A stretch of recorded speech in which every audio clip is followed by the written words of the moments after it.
Prophets of hope. We need that, don't we? We can be that, can't we? I want to share a reading this morning with you from the poet Julia Esquivel, who died in 2019. Julia Esquivel was born in Guatemala of the Quechua people.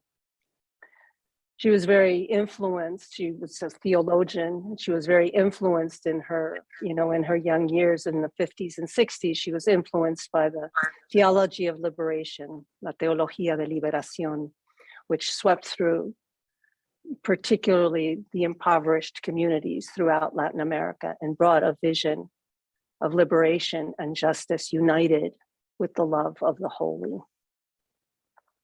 Liberation theology was a big influence on me as well. And this is a poem she wrote. She became a poet, a very well-known poet in her life. This is a poem called "They Have Threatened Us with Resurrection."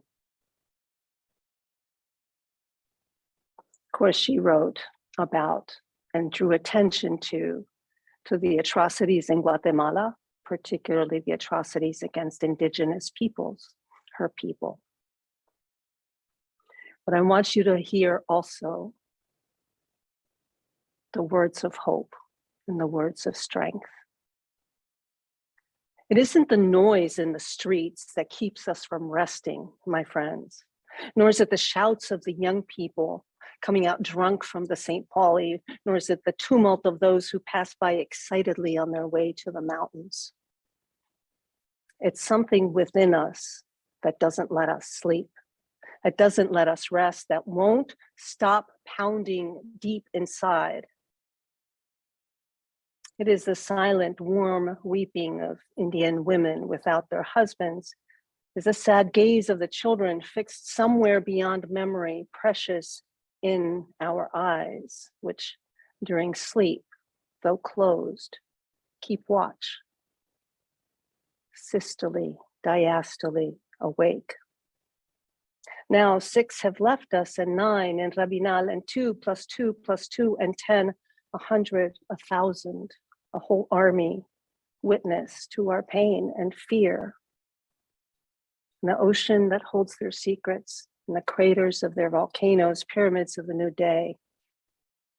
They have threatened us with resurrection because they are more alive than ever before. Because they transform our agonies and fertilize our struggle, because they pick us up when we fall, because they loom like giants before the crazed gorilla's fear. They have threatened us with resurrection because they don't know life, poor things. That is the whirlwind.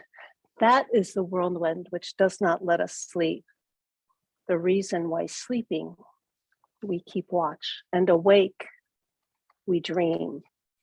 No, it's not the street noises, nor the shouts from the drunks in the St. Pauli, nor the noise from the fans in the ballpark.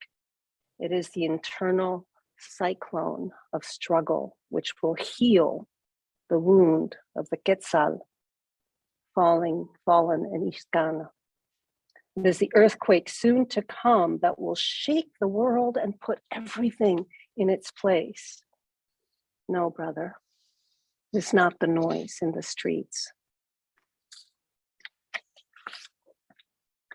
Join us in this vigil, and you will know what it is to dream. You will know how marvelous it is to live threatened with resurrection, to dream awake, to keep watch asleep, to live while dying, and to know ourselves already resurrected.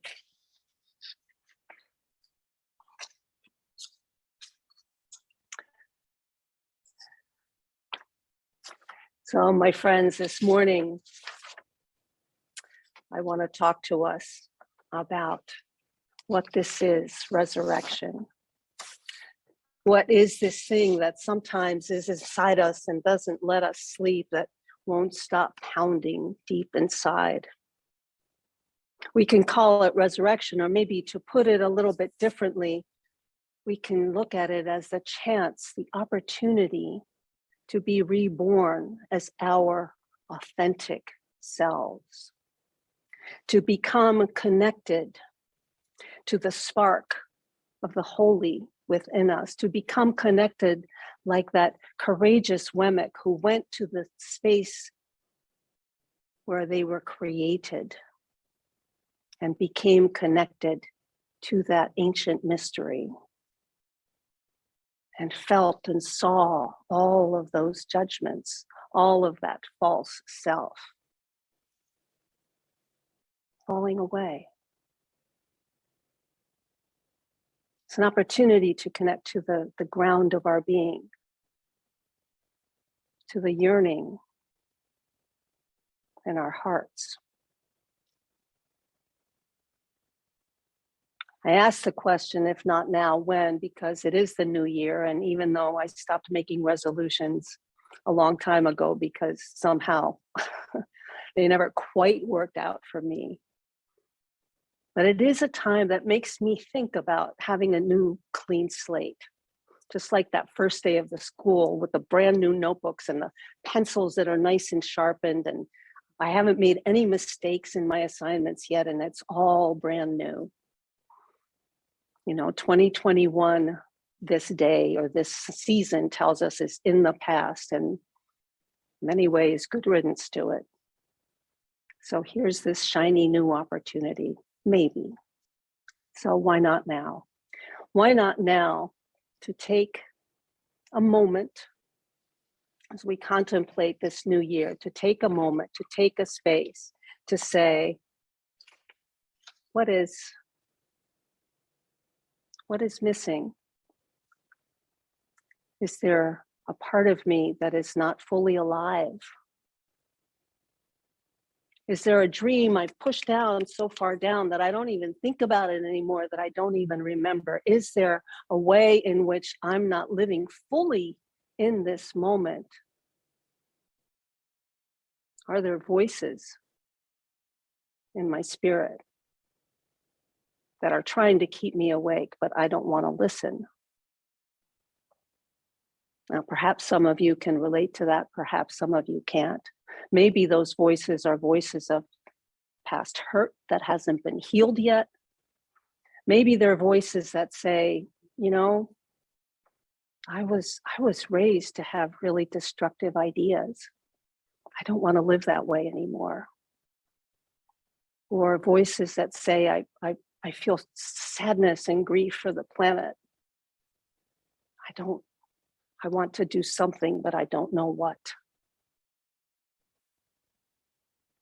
Or I don't like the way I behave at my job. I feel like I'm playing a part, whatever it is. As we keep growing in life, and as Unitarian Universalists, we make that commitment to continue to learn, to follow on a responsible search for truth and meaning, to grow along spiritual lines.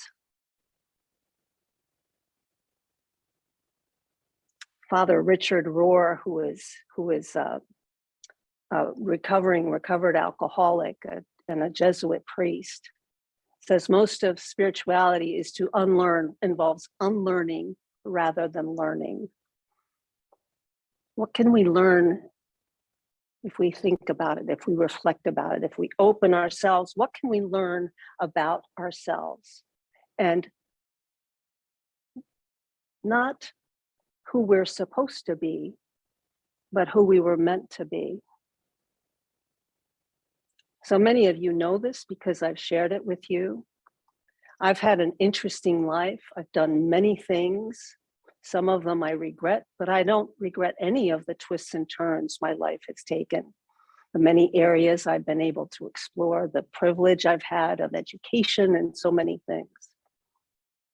But I did not realize what and who I was meant to be until I made the commitment to enter ministry 10 years ago in my late 50s.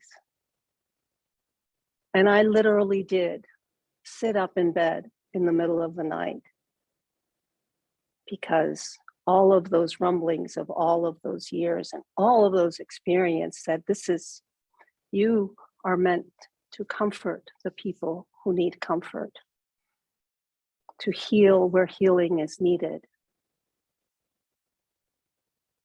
and to work for justice. So I'm a late bloomer. Maybe some of you or most of you figured this out sooner, where you are, who you are meant to be. So let me share some quick thoughts about this. In the writings of the Jewish Kabbalah, there is a story about how the original divinity, the mysterious, the mystery, the Ein Sof, wanted to make room for the universe. And in order to make room for the universe, this entity, this divine entity, split into millions and millions and millions of sparks. And in the room that was created, each spark is embedded in one of us. So each of us has inside, according to this beautiful representation, each of us has a spark of the holy. Physicists seem to have confirmed that, as we often talk about in our faith tradition of Unitarian Universalism, that we all carry stardust. We all carry stardust from distant, more distant than we can imagine. Something inside of us wants us to connect to whatever it is that we hold to be holy and sacred, whatever is the ground of our being, whatever answers the question, why am I here?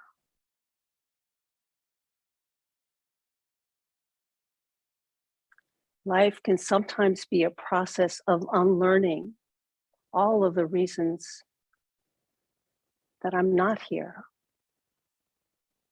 I'm not here to get rich. I'm not here to take advantage of other people. I'm not here to ignore the voice that I carry. I'm not here to learn. I'm not here to love, to not love, excuse me. Why am I here? Why are you here? What might you learn now that you haven't known for the first however many years of your life? Father Woehrle has written a beautiful book about this, and I love his writings because he's a great spiritual teacher. And this book is called The Eternal Diamond. He calls that divine spark, he calls it the eternal diamond.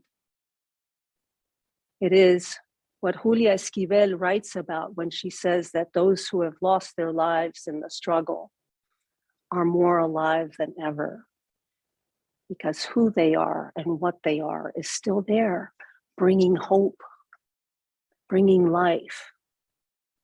That eternal diamond is a place of bringing hope and bringing life. You know, like archaeologists, you know how when they're carefully sifting, sometimes with tiny little brushes and tiny little spoons, they're shifting away the soil and discovering layers upon layers of human history. That's our journey too. I might begin my journey of sifting away that dirt that's kept my true self stagnant and trapped. And I might discover that, yes, I do have a voice. That even though there were those who tell me that for this reason or for that reason or for that reason, my voice didn't deserve to be heard, I was made with a voice. And that might take me a long time. I might dig more and I might find out that even though I thought I always had to behave in a certain way in order to be loved, that's not true. but I can connect to love because love is part of who I am. Because as we affirm as Unitarian Universalists, we have inherent worth. It's in us. It can't be taken away. We may not live from that authentic self all the time. We might live from the false self, but that's inside of us. No one can take that away from you. So what would it look like? What would it look like to expose that true self to the sunlight and to the air that would give it life and that would connect us more to one another? I want to share with you some beautiful instructions from Father Woehrle as he invites us to go along this path of finding and living from the true goodness that each of us has. He says, refuse to identify with negative, blaming, antagonistic, or fearful thoughts. It's not that we're not going to feel those things. It's not that we're not going to be angry or hurt. But we don't need to identify with those things. Apologize when you hurt someone else. Genuinely apologize, make amends, undo your mistakes by doing something positive, taking positive action toward the person or situation you've injured. Don't believe the lies that your false self tells you. Don't believe those lies. Choose your radical union and connection with that place that you value, with your diamond, with your spark. Seek to change yourself before you change others. And whenever possible, seek the common good over your own private good. These are simple instructions, aren't they? The more we connect, the more I stop. When the driver in front of me this morning was going 20 miles an hour and I was already late, and start, the swearing that driver can't hear because luckily my windows are closed. The more I stop in that moment and come back to, is this my true self? Is this who I want to be? The better off I am. Because I've never yet rammed my car into one of those annoying drivers, but that day could come if I'm not careful, right? Especially in certain spots along the road, I'm just saying. So dear ones, today's invitation is to unlearn. Today's invitation is to be an archaeologist of your own self and connect to that part of you which will never abandon you, and the part of you that will live on, the part of me that will live on long after this body has faded away. Amen, beloveds. Ashe, and blessed be.